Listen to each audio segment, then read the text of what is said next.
Hey guys, welcome back. It's going to be putting at you for another video for Shadows. Hopefully doing well and hopefully looking after yourselves. And hopefully had a great weekend. Bit of a chill day for myself and my missus on Sunday, and plenty of shard pulls over the weekend. Got really lucky on a lot of accounts. Anyway, I wanted to cover it in today's video. A lot of people have been asking me what am I doing in Curse City at the moment. Obviously, I've cleared all the rotations other than the first rotation that was released. And honestly, it's a quite difficult one. There's a lot of rooms here that are quite difficult. Thank God, my friend, the Fire is looking quite easy compared to other rotations. Still won't be easy, but it's easier. So anyway, so today's video we're gonna do a showcase on S8 and how I clear S8. This was probably one of the difficult rooms or floors on the rotation when this was available, and was quite annoying, honestly. If you didn't have um, a couple of key champions like the mythical here, then you struggled quite quickly. Obviously, I've cleared this quite quickly. Obviously, if you didn't pick him up as well, it's a very difficult route. I didn't pick him up because he wasn't guaranteed. I didn't really need him at the time. How if I knew he was going to be available for this room, I probably would have took him if I'm honest. So you can see here, I've cleared this quite quickly within 80 turns. So that's pretty good, pretty cool from me, stuff like that. So I'm going to show you all the gear and show you all the run and stuff like that. Let's go into the run first, and then we'll come back and I'll show you all the builds and stuff like that. There will be timestamps down below. You can go and check them out as well. Okay, so here we go. We've got the team here. We're going to go into it. First of all, I would like to say that this has... it's got a lot easier than it first was when it was released. Curse City. So if you are thinking about clearing Curse City, it's not so much of a problem with once you get that Grey Hall going and empowerment and get the blessings as well.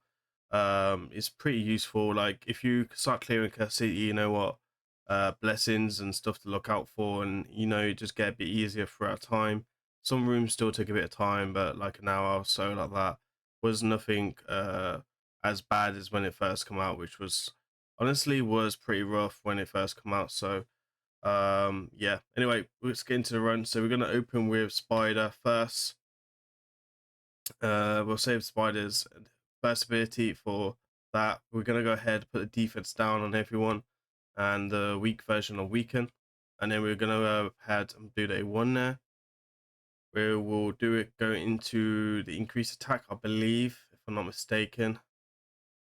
So we're just going to be one shot in this wave and then go through to the next rotation. Eva could be a bit of a problem that block with fire, especially after a buff. You give it a chance to hit you, it's going to cause you issue or two. This guy can hit fairly hard, so big numbers across the board there. And then really Mortu is like the main problem here. Drex can cause a few problems as well if you let this happen and stuff like that. It's all about that turn meter control on Mortu. You see I go for the provoke there on E1, so we've got some accuracy on his build, which is pretty cool. And then we've got one stun set here. Honestly, we don't have like 5 stun sets like people think that they have to run for this. It's just about control, a little bit of control, damage, and a bit of luck in all fairness as well. As the first wave got really lucky not to get some weak hits, so that's what it takes as well sometimes. So yeah, we got Relentless on our Mordecai, who is basically dropping the defense, turn meter and increasing our turn meter. Then we've got Spider coming in with the AoE to do the decreased attack, but also try to get some stuns out. It's running face presence, tier 6 mastery, and stuff like that. And then we're just going to wait for them to do their turns.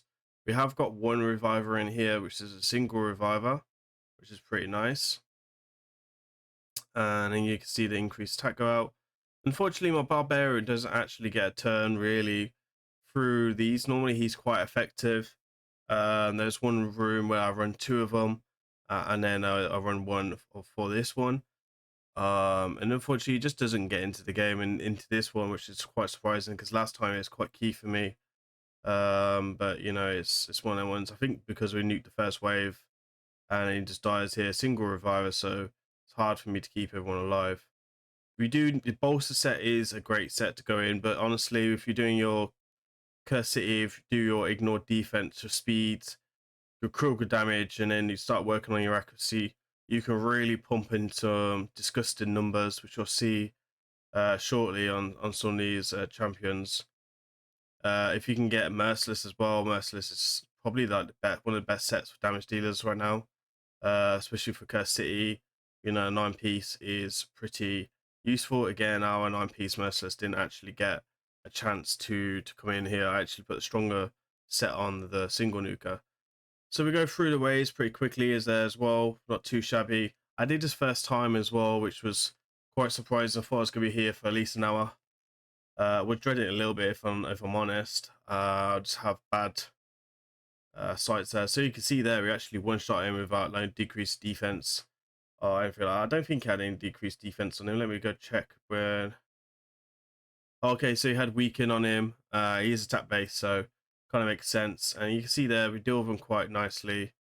But the bolster's doing its job, and we're able to secure it quite quickly. Really, not a problem. And we're gonna do the A1 here again. 52,000 on A1, pretty impressive for a rare. In all fairness, I use this guy as well in a finite. You would have seen him on my channel a couple of weeks ago. We got a 5-star Phantom Touch mainly because of that. So if you think why we got Phantom Touch, you know why now. And yeah, like 74k there, but it's pretty cool. Defense down obviously helps with this. And yeah, you don't need a ton of stun sets at all. He's got provoke.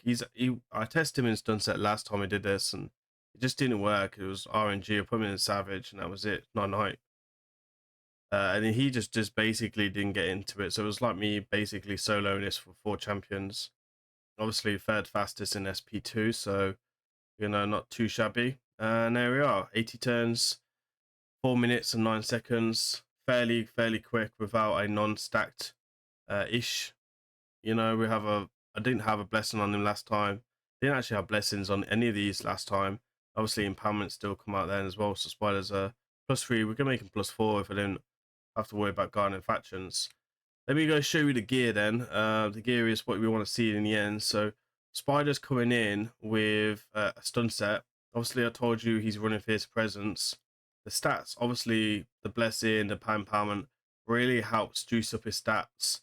But generally, what you need is the speed, the accuracy. You've got accuracy aura. I think you need about 350 accuracy in all fairness. Let me go move myself out there so you can see this clearly.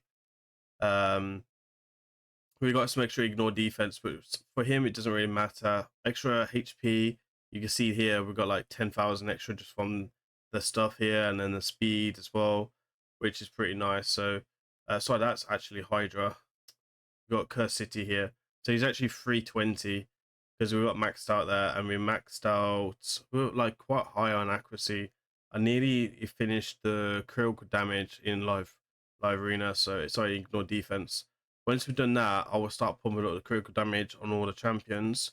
Probably finish the accuracy and honestly go back into Hydra, as I'm starting to clear all the rooms fairly easier.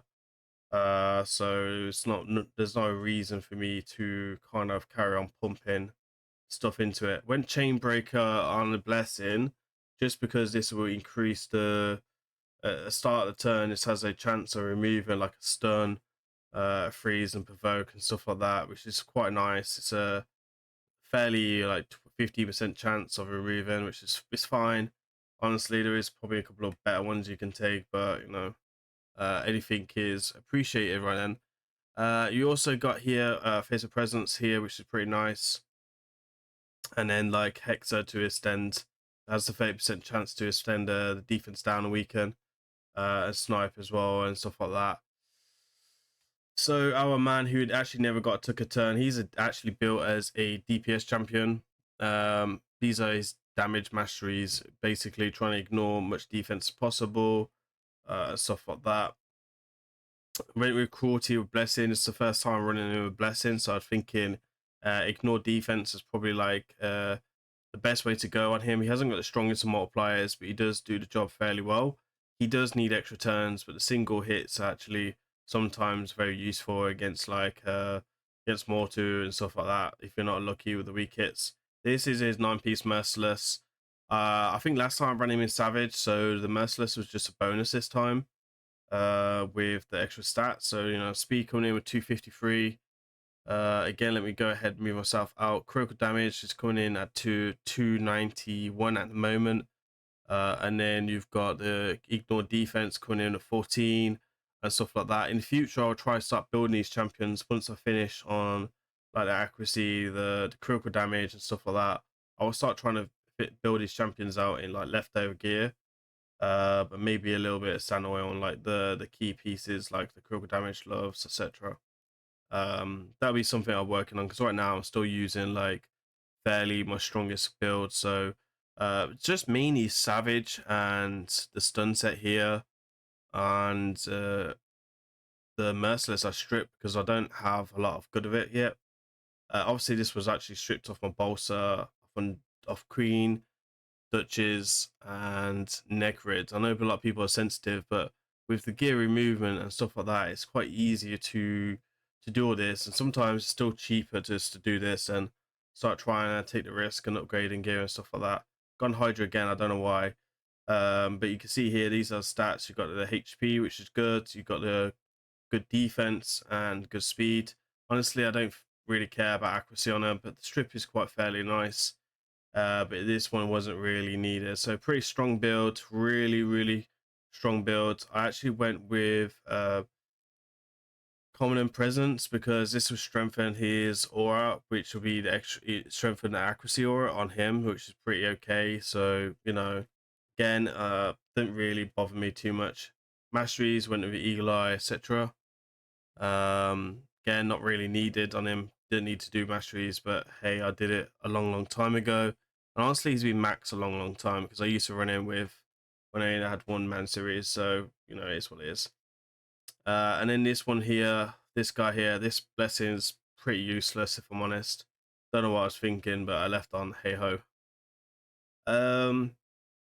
So obviously we got good speed. If you can get faster, that'd be very useful.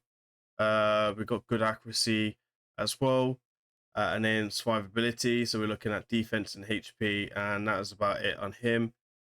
He basically is just do turn meter drop and to increase our speed and increase attack, which is very useful. If you can bring decrease attack, decrease defense, weaken as well, and increase attack, then in these rooms you'll be looking very good. They're like the key recommendations that I would recommend for people to try and bring.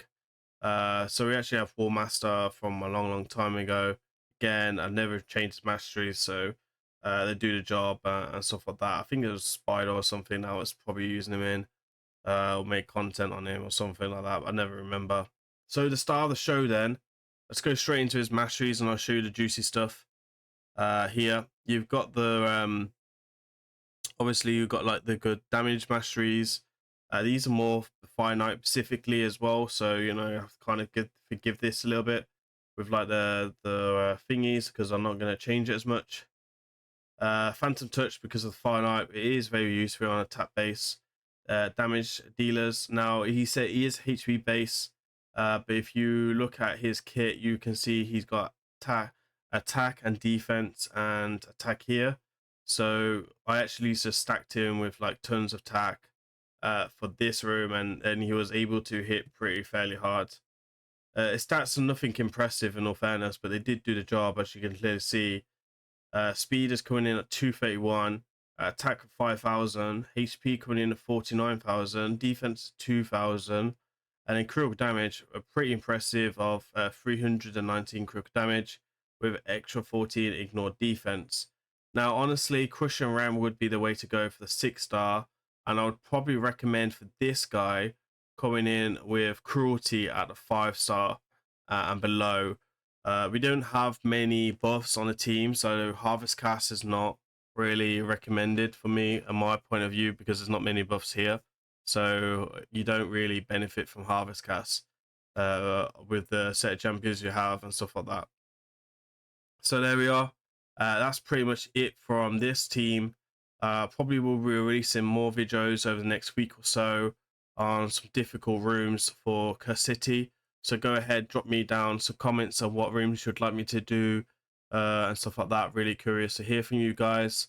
And that's about it. I think there's one room I haven't completed from the first rotation, so that could be quite a big stepping stone. And hopefully we get that Carnage Blessing 3-star this month. It's not guaranteed, but hopefully we get a bit of luck on that. I couldn't care less about anything else other than the Mythical Tome and the Carnage Blessing, because I really want to start using him in the live arena department.